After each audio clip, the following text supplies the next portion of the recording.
Today's rather special. I've been given an exclusive invitation to visit a country house deep in the heart of the Cotswolds and to meet the man who has spent the last 30 years creating one of England's most important contemporary gardens.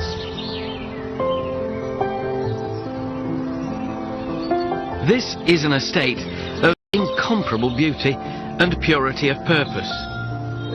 A beacon for all things organic. It's also the passion project of arguably the best royal gardener in history.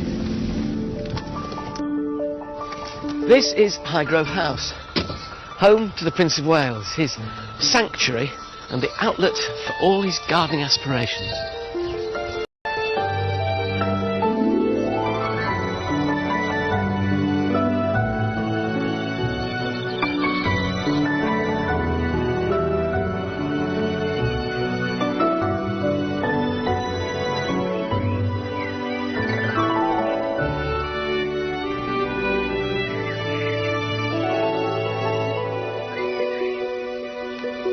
If you want to look into the heart of the future King of England, then you'd look no further than his own private garden.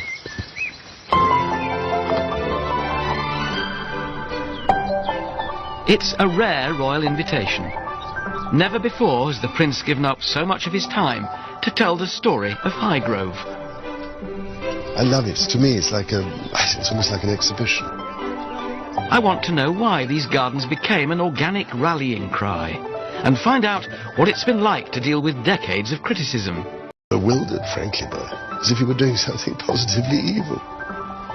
Above all, what does this sanctuary and private home mean to the man who will be king? Everything I've done here, it's almost like your children, really.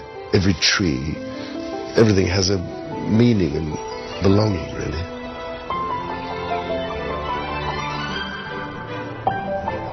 Tonight, the Prince of Wales and the Duchess of Cornwall will host the first performance of the Highgrove Suite, a piece of music commissioned by His Royal Highness to celebrate 30 years of royal gardening.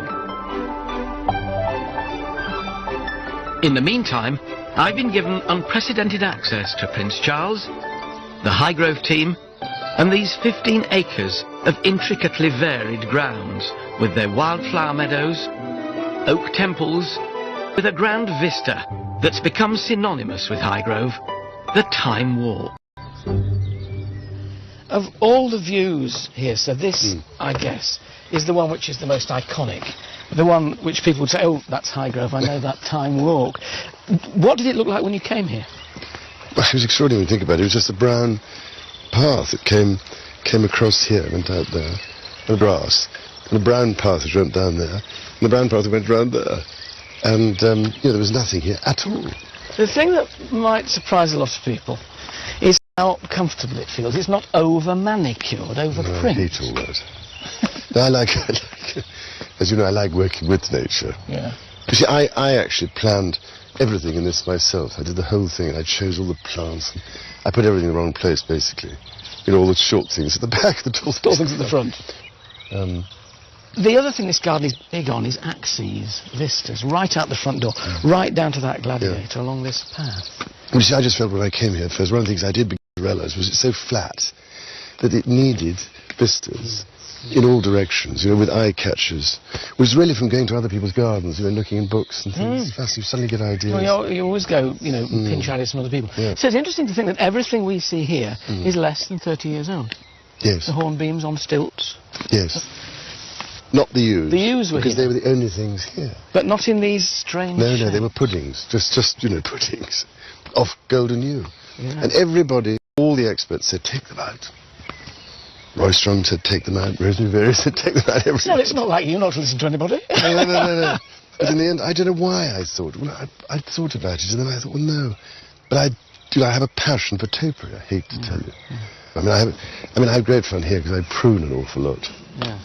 I have my secateurs and my saw. Great therapy. Oh, it's terrific. But because I planted so many trees out everywhere. Yeah. And so wherever I go and walk now, was sawing off. Well, that happens, isn't it? The thing about gardens is they don't stand still. No. It's not like furnishing a room and it stays and you dust it occasionally.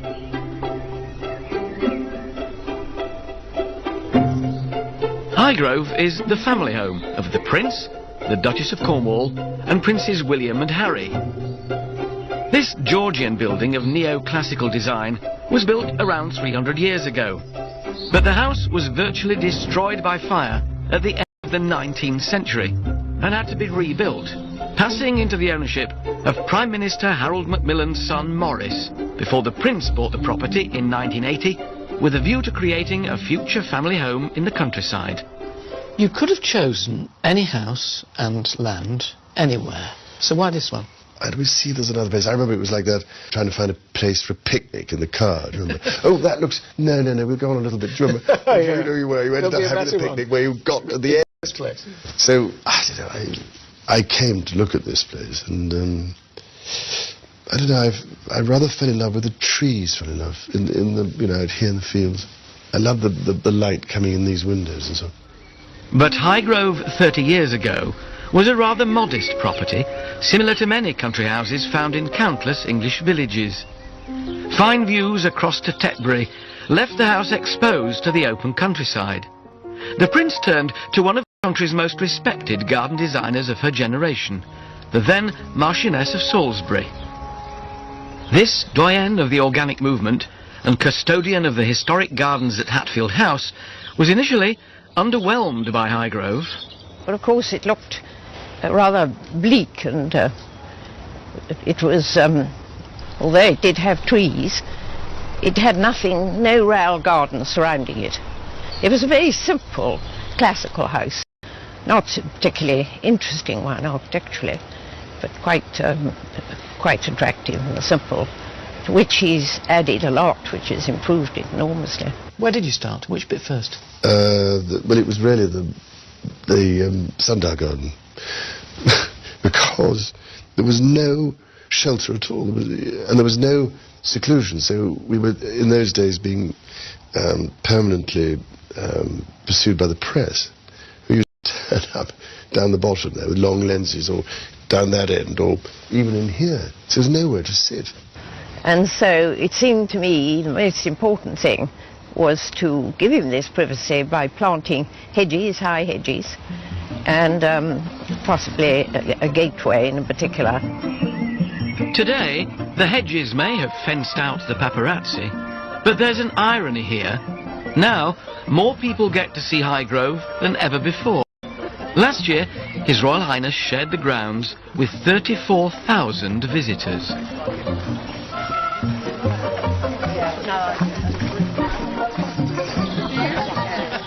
When I first started on the garden tours, people were collapsing all over the place and there were no seats. So I felt we must put them in, and this was a present from the Hereford Cathedral stonemason. Oh, lovely. Well, ladies of the WI of Limpsfield, welcome very much to Highgrove. It's very nice to see you here today. I'm sure you've been told to turn off your telephones and no photographs, and I'm going to add, please put your secateurs away now.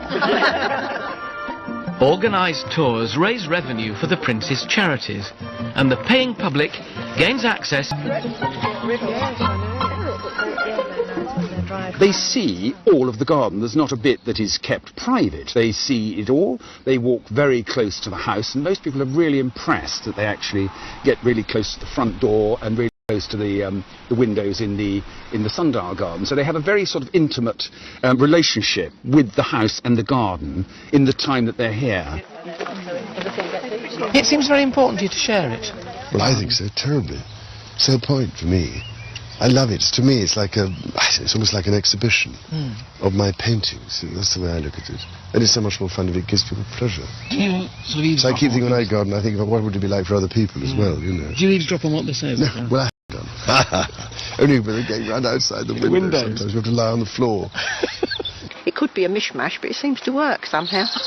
You see, we come from Surrey, where there are all these stately homes with formal gardens, with regimented trees and flower beds, and here it's all natural. Natural gardens. It's well, real life instead of artificial. It's very artistic. You can see all his the Prince's artistic feelings. about the garden. It's lovely. Yes. So, was the interest in gardening always there, or was there a kind of moment where you suddenly thought, I really like this? I think it was always there, really. Although I never did it much, except as a child. We were allowed a little plot back in Palace, sort of back of the border, growing vegetables and things, my sister and I. But it's not until you have somewhere, obviously, you know, of your own, then it becomes more possible, I think. And then I really was interested, because I wanted to make it more interesting. And I think the thing about this place was that, as I've said often, it was a blank canvas. Are you good at seeing potential? Do you have vision? Can you see I hope I am, yes, I suppose. But, as I say, it was a blank canvas, so then I had to start from scratch. And so, the Prince and Lady Salisbury's first creation, a south-facing sundial garden. Wrought iron gates came from a reclamation yard.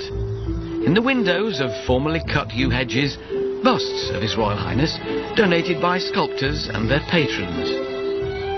Originally designed as a secluded and scented rose garden, these formal beds have evolved into an intricately controlled season-to-season floral display. In the spring, hundreds of scarlet and purple tulips, making way over the summer for wisteria, lupins and sweet peas. The sundial was a gift from the late Duke of Beaufort, and the garden is Highgrove's jewel in the crown. All is picture perfect for Prince Charles on a daily basis. But that rain was fantastic on Sunday. I heard that His Royal Highness was out and got thoroughly soaked and came back thoroughly happy because there was enough rain. It was good, half an inch. Absolutely brilliant. This is a garden of floral pageantry, with vivid colour composition, buzzing bees and a heady mixture of scents. This seems to me to be a garden which sort of satisfies all the senses, really. It really does. Visual. I mean, there's the aspect of all the different colour. And form, of course, and axes and distance. His Royal Highness is very much an artist and has an eye for that sort of detail. Then there's the sound, bird song, and then there's the scent. We've just passed sweet peas. We're moving on. There's wonderful Philadelphia mock orange in that corner, which is saturating the air. Perfectly situated next to the house when the windows are open. And look at that. That rose. The Highgrove rose. Gosh, and scent there as well, and this wonderful confection of purple and crimson. Glorious. And it's disease resistant, which is also a good thing when you're looking at organics, is look for resilient plants. So that they hold up for you. It seems to me that the whole ethos of this garden, it's a garden that feeds the soul. As we'll discover, Highgrove is a reflection of Prince Charles's spiritual and aesthetic aspirations, where gardening merges with art and music. The Prince of Wales has asked for the gardens to be captured in a suite of music. I think we may have added a beat there. It'll feature his very own harpist, Claire Jones. I did. Just to make And the composer who has the task of taking the gardens and translating them into harmony is Patrick Hawes. I hope that this will be music which will speak to the Prince of Wales, because it's his garden. I mean, there's going to be a lot of people there at the premiere who can enjoy the piece of music as a piece of music, and there's going to be a garden tour just before the concert, so they can identify the music with the garden. It's such a wonderful, exciting prospect that you can put something like a piece of music to this original idea that the Prince of Wales has had. It's such a great, fantastic opportunity to really create something that's very personal for him. This half-hour suite of music reflects Highgrove's grand design to garden in harmony with nature, but the embracing of organic principles has been a long and lonely road. For many years, the Prince of Wales seemed like a voice in the wilderness, as he warned of the perils of flying in the face of nature. Interesting, then, that those early concerns have since become matters of worldwide importance. When did the organic principles, as it were, in espousing them... I think I've said endlessly that even in the 1960s when I was a teenager, I hated what was going on in destroying and pulling up and tearing down and destroying all the wild places. It seemed to me going too far. And so many of these things, taken hundreds of years. And what you can destroy in one day, it takes forever to recreate lost habitat. But so I think also felt increasingly that, you know, the chemical approach and the agri-industrial approach was not something that could ever last. It was, to me, not something that was durable or sustainable in the long run. So it seemed to me the health of the soil was suffering and everything else. So we had to, I felt, adopt a system which understood the need to have a healthy soil. And as I said before, we have to rediscover the absolute central importance, critical, urgent importance of working in harmony with nature. We spent too long ignoring and denigrating her and walking all over her. Look at the result. She comes back and hits us in the teeth, big time. So, with the raison d'etre established, it was time to get creative.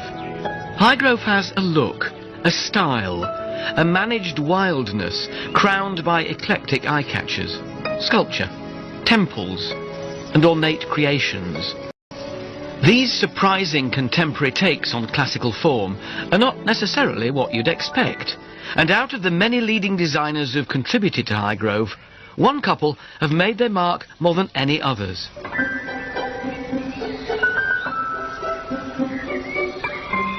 Julian and Isabel Bannerman view their garden at Hannam Court as a giant laboratory for their award-winning ideas. They use built structures, water, woodland and the wider landscape to create a deeply romantic, scented experience. I mean, we were there at sort of very beginning at Highgrove, and it was sort of great fun. It was the beginning of the sort of organic time, even though he had great thoughts about it. And it was a sort of heroic moment for him to be organic then. Now everybody accepts it, but it was a sort of very lost thing, and he kept at it and at it and at it, and I mean, even I was sort of slightly, not cynical, that's a bad word, I hate cynicism, but sort of doubtful of how you could garden this quite complicated garden, like time walks, without sort of resisting at midnight to putting a bit of spray on the couch grass creeping through. But I mean, he really has achieved it, and all the things that sounded rather boring, he ended up by being heroic about it. They sort of became exciting, didn't they? You clearly enjoy working with the Bannermans. There's a lot of their work about, and the stumpery and those temples with the driftwood sort of timpani at the top. Oh, they are wonderful ideas, I think.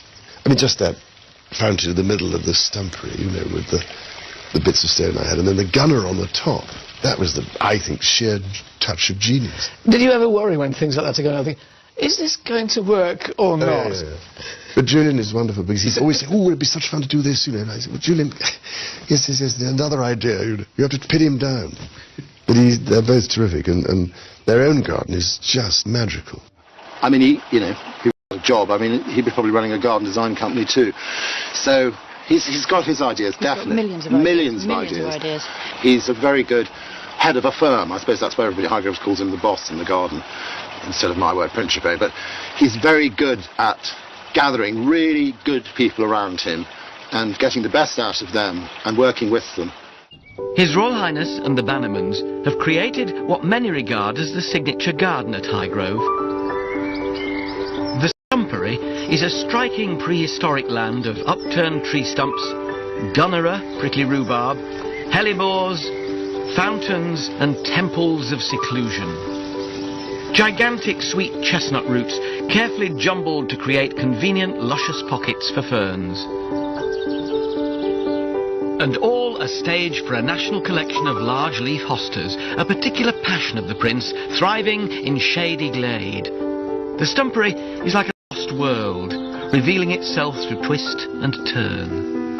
The concept of garden rooms is quite well established, but the lovely thing about Highgrove is that you move from one garden room to another quite imperceptibly, and suddenly here you are, having come through the stumpery arch in front of a temple made out of green oak, and the tympanum up there full of driftwood type branches, and in the back a Prince of Wales feathers saying greetings from Sierra Leone. I suppose this is quite a useful place in which to display gifts from all corners of the world.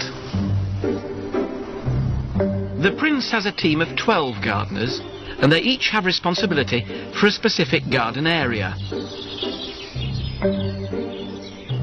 Andrew Tolman has looked after the stumpery for the last 8 years. The stumpery is kind of an iconic garden, really. It's just a reinvention of a Victorian idea. but this sort of stunning reuse of what is a redundant material of tree stumps to make a fantastic wildlife reserve, really. I think this garden is really kind of his stamp on the garden world, really. I mean, this is truly unique. I mean, there isn't anything like this in the rest of the garden world, and I think a lot of people that come to Highgrove come to see the stumpery, and I think, to me, it just represents that kind.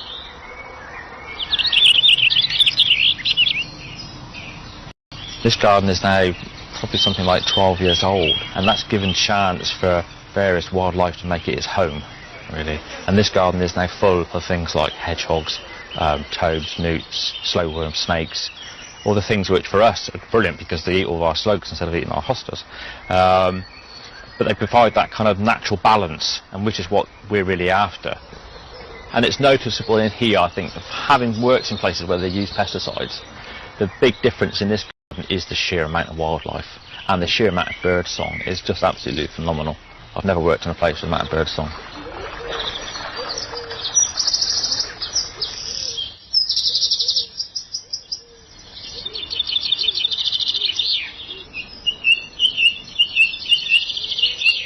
You're obviously very keen on, well, obviously keen on the wildlife, the wildflower meadow wonder, but also these wonderful bird feeders all the way along the last branch of the old cedar. Rather, what do you do? Because it's rather fun to have something dangling off. Yeah.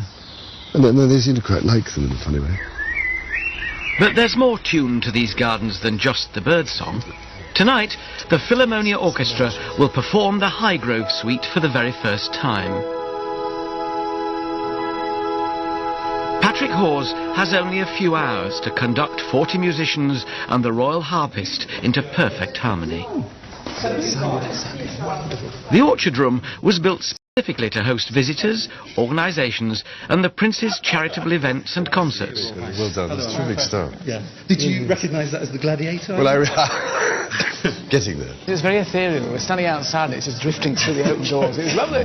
Because the great thing in here, the acoustics are not bad, are they? They're not bad at all. Actually, they're good for the size of string orchestra we have. It just kind of keeps it, stops it becoming too boomy. No, exactly.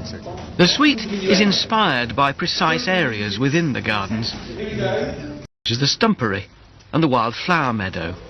You're following a great tradition, the likes of Vaughan Williams, Lark Ascending, you know, Countryside, Delius, Walk to the Paradise Garden. Yeah. We look, Beethoven's Pastoral Symphony. Countryside moves people, and it seems to me it can only make you write optimistic music. Well, absolutely, because what is there that's unoptimistic about it? It's a constant promise and a constant harvesting of something beautiful. What of the Prince of Wales, in a way, and his whole sort of gardening ethos do you think comes through, or what do you want to come through in your music? Well, I can answer that in one word, and that's harmony. Because I know that's an important word for the Prince of Wales, not only in terms of gardening, but in all the arts. And you can see here the way the meadow works in harmony with nature. And so that's what, and enhance what this wonderful place tries to say. Nothing encapsulates gardening in harmony with nature, managed wildness, more than the wildflower meadow. A wide variety of species that all take their turn from spring to summer. Natives such as cowslips, buttercups and orchids are augmented with exotic alliums, tulips and camassias, peaking in May with different tones of purple and blue. You'd think that by its nature, a wildflower meadow could be left to do its own thing, but nothing could be further from the truth. Now, people walking through here would say, what a wonderful, natural wildflower meadow. They would, wouldn't they? They would. But it's not like that. It wasn't like this when His Royal Highness bought the property 30 years ago. So what was it like?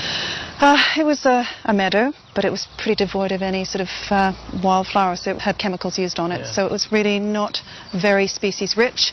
And this is something that His Royal Highness wanted to create, something that he reminisced of what he saw in the 1950s, 60s, and had been lost in this country, and he wanted to recreate it. When you look at it now, it is the most vibrant carpet of so many different species. We've got little self-field down there, we've got masses of buttercups, marguerites, moondaisies, orchids over there, coming up like little purple candelabra. The secret then of getting a meadow like this is what? It's absolutely the opposite of what we need to do in the garden. There you want to enrich the soil, here you want to actually impoverish it. And that's why the yellow rattle, which you can see there, is the key element in any sort of meadow that's too rich. Because this is a wildflower which feeds off the roots of grass, so it weakens the grass that it grows along. It's a semi-parasite, that's really. It's in the same family as our snapdragon. Yeah. And it's such a pretty little one. And called yellow rattle because when the seeds are ripe, they rattle in their little... And it's just an annual as well. That's the other thing that you have to remember, so that it's important that you don't cut it too soon before the yellow rattle actually sets seeds and drop. So this is the key, isn't it, really, then, apart from making sure your soil is poor and introducing a good wildflower seed mix, is the right time to cut it. So when do you cut this? You can actually manage a wildflower for the species you want to encourage. So this one we cut mid-July to early August. I do think this is wonderful. Just a rough mown path, though, going through wildflowers. It's as bonny as any garden. One of the great joys about the meadow is going around now each year counting the orchids, the wild orchids. And that is a huge excitement because it was completely dead, this field, when I first came. Do you find now, sometimes you come out here and you think, actually, I like this bit best because it's going to worry about a meadow and flowers, isn't it? But you have to have real patience again because it's just the constant management. I mean, years and years later after I'm dead, hopefully it'll get better and better. If we talk about likes and dislikes in gardening, you obviously love topiary. Yep. What are the hates? Because every gardener has them. I can't stand gladioli and I get it in the neck for them. No, I'm not mad about, very hot colours. I mean, as you can see, I rather love clipped things and the combination of different greens and yellows. What you also get is this wonderful shadow. When the sun comes out like this, suddenly it all moves and it's not like an enormous sundial. Yeah. Swirls around. No. Are you a patient gardener? Or are you? I'm not now. I'm getting more and more impatient as you get older. Do you know? Well, you've not got the time. Well, that's the point. And whereas, when I first started to put the yew hedge in, and it was, they were just this size. I suppose I thought, when are they ever going to grow? But maybe shovel manure on, which helps a lot. But now, if I'm planting hedges, I don't know, it drives me mad. Why aren't they growing? No, I think good old-fashioned, well-rotted manure is the secret of everything, I think. Conventional gardening focuses on the plants, whereas organic gardening is all about nurturing the soil. Debs was keen to introduce me to the unsung hero of Highgrove. So this is the powerhouse of the garden then, Debs, the compost heap. It's actually the most important aspect in an organic garden because what you need to do is feed the soil. What goes in must come up. Confuses a lot of people about composting. Nobody knows really quite what to put in. So what goes into your heap? Well, as you see, the grass clippings, we've got the shavings from the stables with the manure, which is great. We have anything from sort of the herbaceous material. Bulb seed as you cut off? That's right. The only thing we don't put in is any of the pernicious weeds. Bindweed, ground elder. Ground elder goes to the chickens, it comes back in a different form. They love that. This now here is superb. So how old is this? It's wonderfully brown and crumbly already. Well, you picked out the good bit, Alan. That's actually, you can see there's grass here as well. About 6 weeks since that stage. And it's warm. The heat generated by a compost heap is astonishing, and that's the bacteria actually rotting it down. That's what makes the really good compost. This is 6 weeks then. What's this lovely brown, crumbly Christmas Isn't that great? And that's still, we're talking about, 12 weeks? 12 weeks. Not far. You see, from that to that in 12 weeks is astonishing. I mean, I've always found the secret at home is mixing everything together, keeping it relatively firm so it doesn't dry out, and relatively damp, but nevertheless not soggy. That's right, and that's why turning it gets air into it, and air is a really important aspect of it, so that all the bacteria and everything can actually work properly. So this now is ready when you want it to go back? No. I mean, we've got it composted down, but it still needs to sort of age like a good wine. It needs weeks. You must be grateful for it at this point. No. It does need to mature because it's actually just too hot still to put on the garden. So you let it mature, and literally you can see we've got the next one, which is sitting there, and that's almost. I don't believe this. 4 stages of compost. Yeah. Not just 2. So start to finish, how long? 12 weeks to get to where it's really well sort of processed, but then, to be honest, I'd rather leave it for 4 months to 6 months before we actually put it on the garden.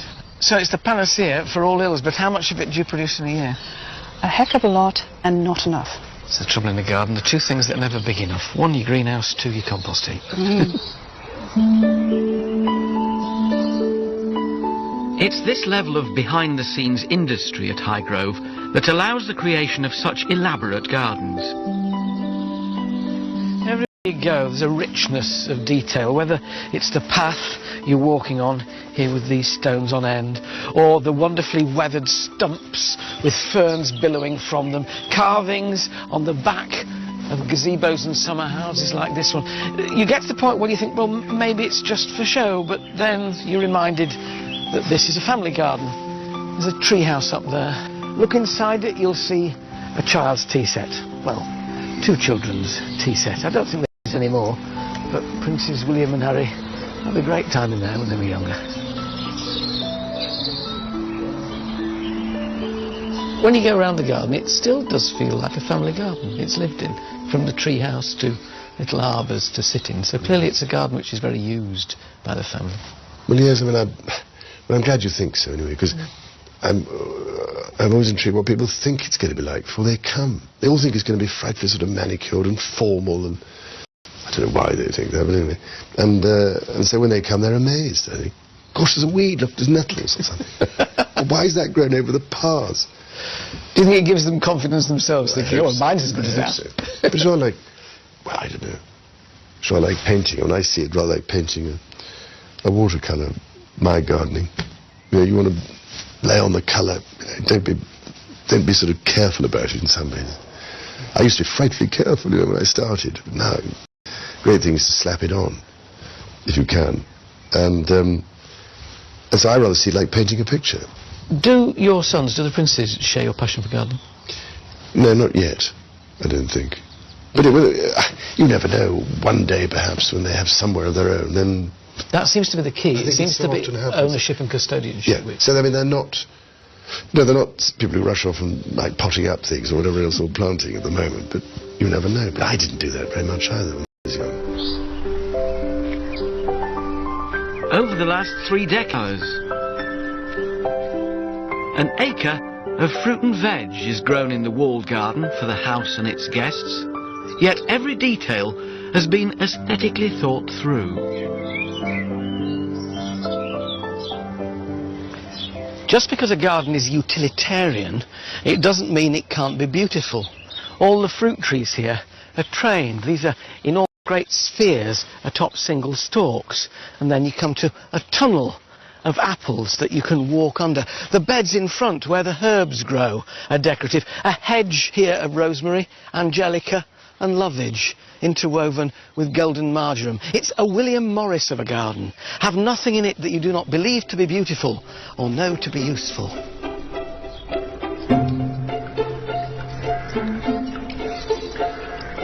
Now, people always say it's all right having an organic garden in a flower garden, but the place where you're really tested as an organic gardener is in the kitchen garden, because it's here that, you know, pests are most troublesome, if you like, pests and diseases.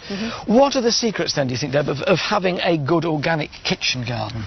Well, you feed the soil so that you have the plants are as healthy as they can be, so that they can resist disease. That's one element. And you can see the muck that we've got in here, well-rotted farmyard manure. And the great thing about, of course, when you get all that muck in there, is it helps hold on to moisture, because they need to grow evenly without being checked. That's right.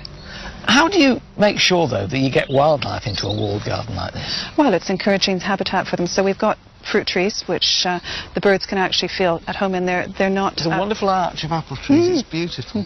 And it provides protection for the birds, but don't forget the insect life as well, because there are beneficial insects that we want to encourage. And so this is a little hedge which is just super. It's germander, and late June into July it comes up into flower. The flowers encourage the hoverflies, the butterflies. And the bees and whatnot come and pollinate your crops as well. So it's a whole, again, the cycle's evident, isn't it? It really works. What do you do, looking at these spuds here, with things like potato blight, which, you know, when a certain amount of atmospheric humidity occurs, your potatoes are going to get blight. How do you deal with that when you're organic? It's making sure you keep an eye on everything, and as soon as you see blight, you cut down the foliage. You don't want it to go down and through the tubers, and so literally getting the foliage down as soon as you see any form of blight. So is it what you call active management? Active management. The organic produce from the estate is now an internationally recognised brand, established against the odds of mainstream thinking.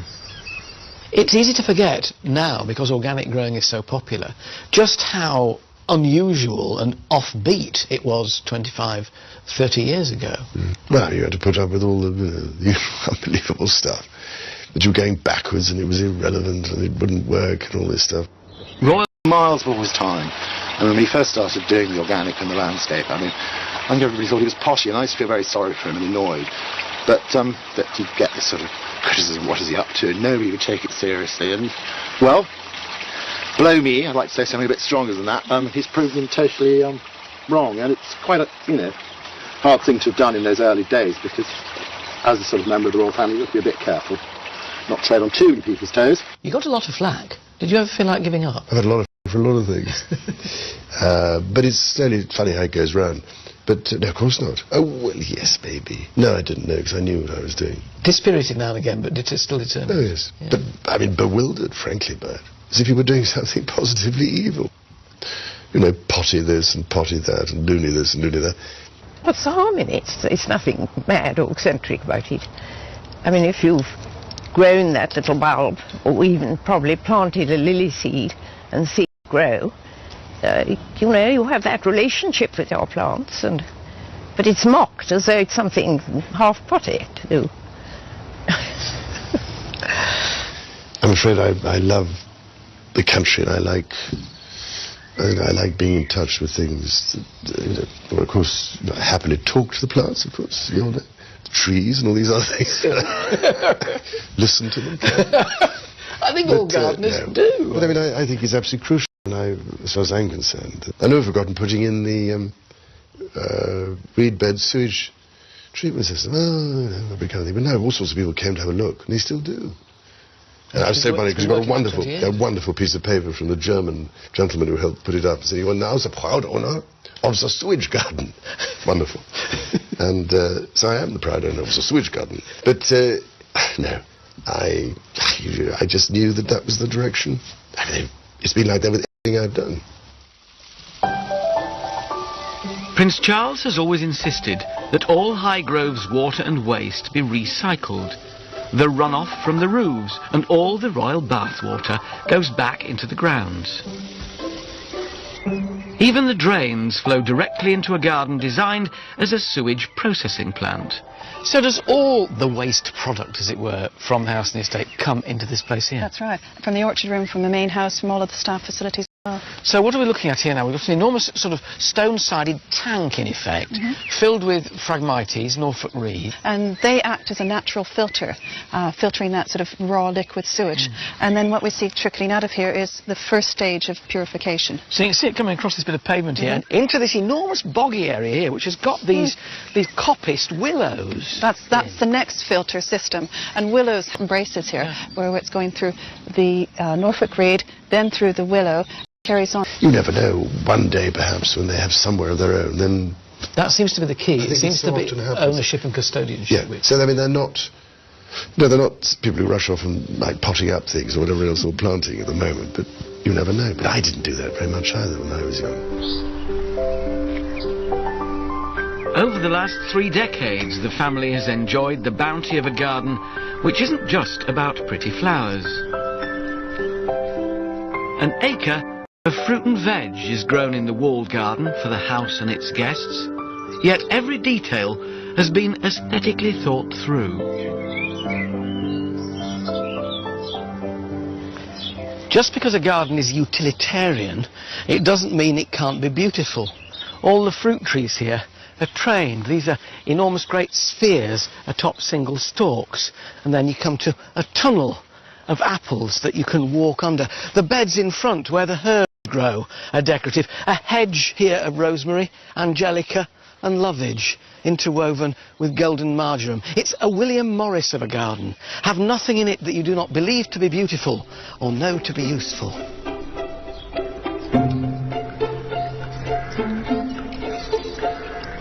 Now, people always say it's all right having an organic garden in a flower garden, but the place where you're really tested as an organic gardener is in the kitchen garden, because it's here that, pests are most troublesome, if you like, pests and diseases. What are the secrets, then, do you think, Deb, of having a good organic kitchen garden? Well, you feed the soil. so that you have the plants are as healthy as they can be, so that they can resist disease. That's one element. And you can see the muck that we've got in here, well-rotted farmyard manure. And the great thing about, of course, when you get all that muck in there, is it helps hold on to moisture, because they need to grow evenly without being checked. That's right. How do you make sure, though, that you get wildlife into a walled garden like this? Well, it's encouraging habitat for them. So we've got fruit trees, which the birds can actually feel at home in there. They're not... There's a wonderful arch of apple trees. It's beautiful. And it provides protection for the birds, but don't forget the insect life as well, because there are beneficial insects that we want to encourage. And so this is a little hedge which is just super. It's germander, and late June into July it comes up into flower. The flowers encourage the hoverflies, the butterflies. And the bees and whatnot come and pollinate your crops as well. So it's a whole, again, the cycles, everything, isn't it? It really works. What do you do, looking at these spuds here, with things like potato blight, which, you know, when a certain amount of atmospheric humidity occurs, your potatoes are going to get blight. How do you deal with that when you're organic? It's making sure you keep an eye on everything, and as soon as you see blight, you cut down the foliage. You don't want it to go down and through the tubers, and so literally getting the foliage down as soon as you see any... From the estate is now an internationally recognised brand, established against the odds of mainstream thinking. It's easy to forget now, because organic growing is so popular, just how unusual and offbeat it was 25, 30 years ago. Well, you had to put up with all the unbelievable stuff. That you were going backwards and it was irrelevant and it wouldn't work and all this stuff. Royal support for the organic cause provided acres of copy for the press. He was miles before his time. And when we first started doing the organic and the landscape, I think everybody thought he was poshy, and I used to feel very sorry for him and annoyed. But they get this sort of criticism, what is he up to? And nobody would take it seriously. And, well, below me, I'd like to say something a bit stronger than that, he's proven totally wrong. And it's quite a, hard thing to have done in those early days, because as a sort of member of the royal family, you have to be a bit careful, not tread on too many people's toes. You got a lot of flack. Did you ever feel like giving up? I've had a lot of flack for a lot of things. But it's only funny how it goes round. But no, of course not. Oh, well, yes, maybe. No, I didn't know, because I knew what I was doing. Dispirited now and again, but still determined. Oh, yes. Yeah. But, I mean, bewildered, frankly, by it. As if you were doing something positively evil.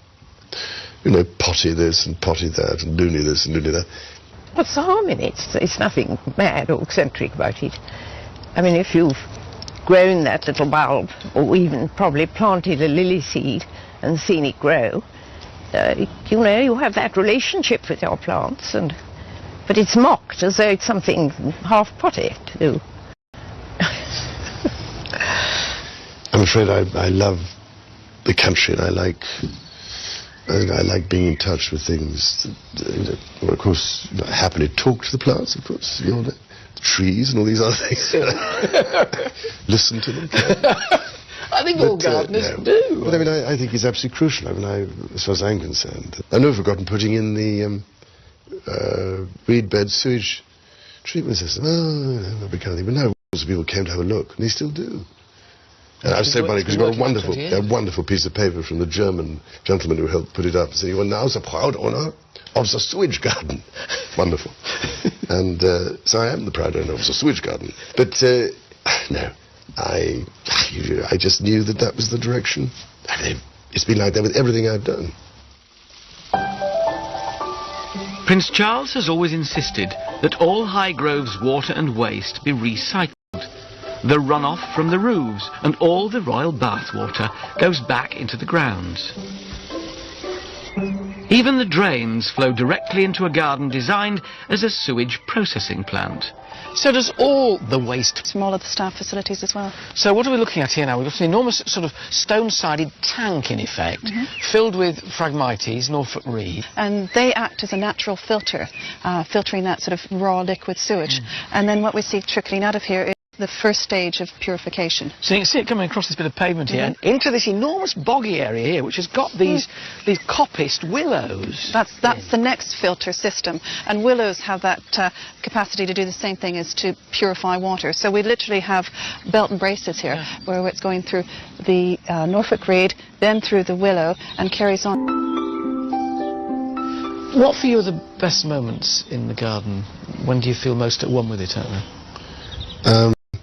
Well, what I love is I do sort of evening patrols at the weekend, and potter about, and that's when I notice things and weed and prune or, you know, saw off bits. So the physicality is important as well? Oh, vital. Vital. I mean, I love all that. Getting involved and doing it is what I enjoy. Because I'm sure most people come here and think I just give orders and don't do anything. I do. And the other thing I really love is laying hedges in the winter, you see. So that also is something that keeps you relatively sane, I think, and is very good exercise. Prince Charles's love of trees is well documented, and within a secluded glade in the Arboretum lies the Sacred Heart of Highgrove. Only the Prince may enter this small building, commissioned to mark the millennium. It's made entirely of natural materials, earthen walls, bath stone footings and pillars, with a Cotswold stone roof. For many of us, our garden is an escape, a sanctuary from the worries and the bustle of everyday life.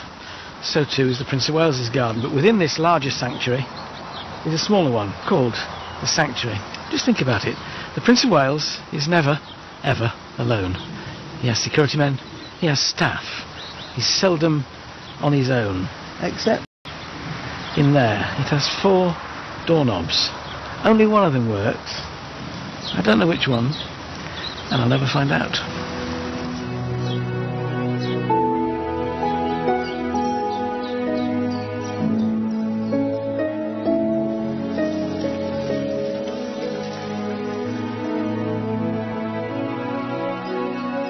The main thing about this garden is the fact that it's a quiet area, it's a reflective area, it's a place of contemplation.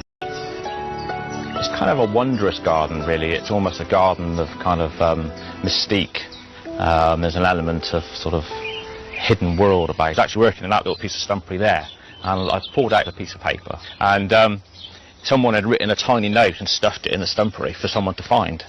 And it said, "To whoever finds this piece of paper, this garden is beautiful." I've still got the piece of paper on my notice board at home. And it's that kind of thing, that this garden really meant something to that person walking around on their day, and they left a note for someone to find.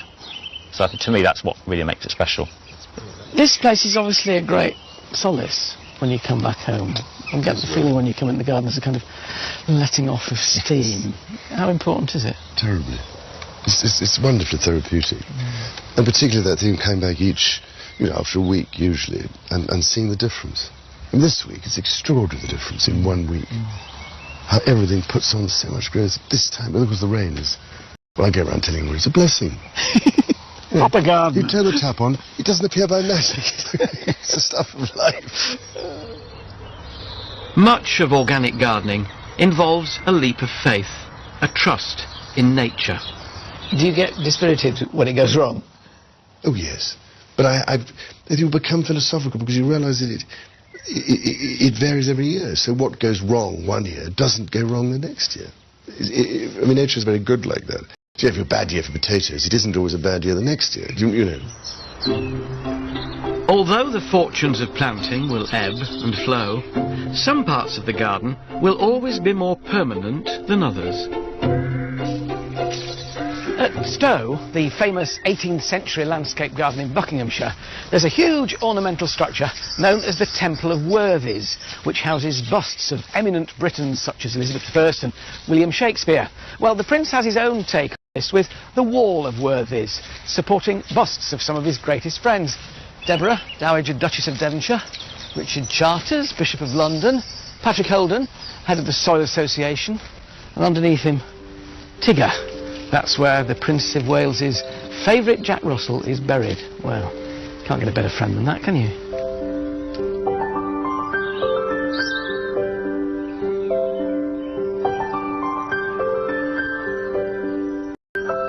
And so this royal tour of a private family garden with a public face is almost at an end. But the premiere of the Highgrove Suite is about to begin. Those invited to this most exclusive of occasions have donated large sums, all for a good cause, of course. Most events at Highgrove are to raise money for charity, and tonight's performance will help disadvantaged children, Prince's Foundation for Children and the Arts. confident, relaxed, and just want to deliver. Absolutely. I mean, we have one of the finest orchestras in the world at our disposal, so what can go wrong, you know? Debs and her staff have exchanged their gardening gear for more formal wear. Windows into the lives of the Prince of Wales and the Duchess of Cornwall are rare, and my journey around Highgrove has been a unique treat. Whatever your opinion of the gardens, there's no doubt that they reflect the passion and commitment of the man who created them. Your Highnesses, ladies and gentlemen, welcome to the orchard room of the Prince of Wales's estate in Highgrove. Though it seems rather odd to welcome the Prince and the Duchess to their own house, but I do, along with you.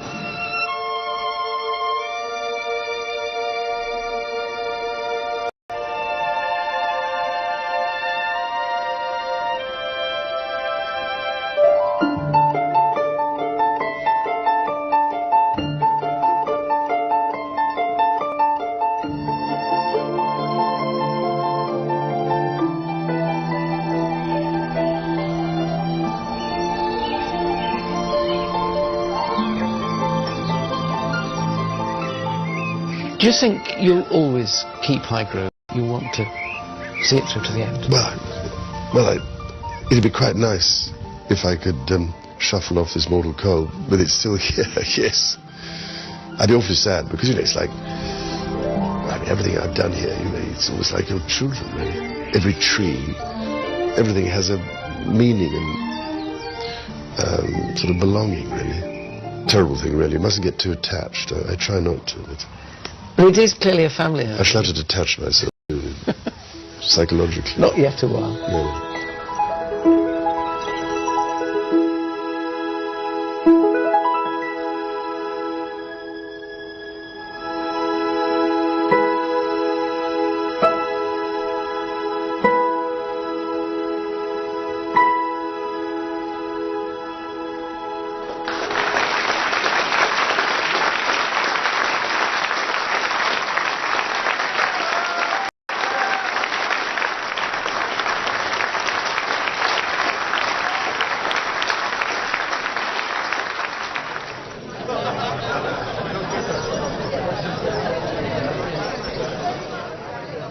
Well, what a special evening, and proof, if proof were needed, that a garden like this can offer solace and inspiration to all kinds of people. To those who walk around it and share a glass of champagne in it, to those who are in lines seem to love being here. That music might have stopped. Theirs will continue, hopefully for a long time.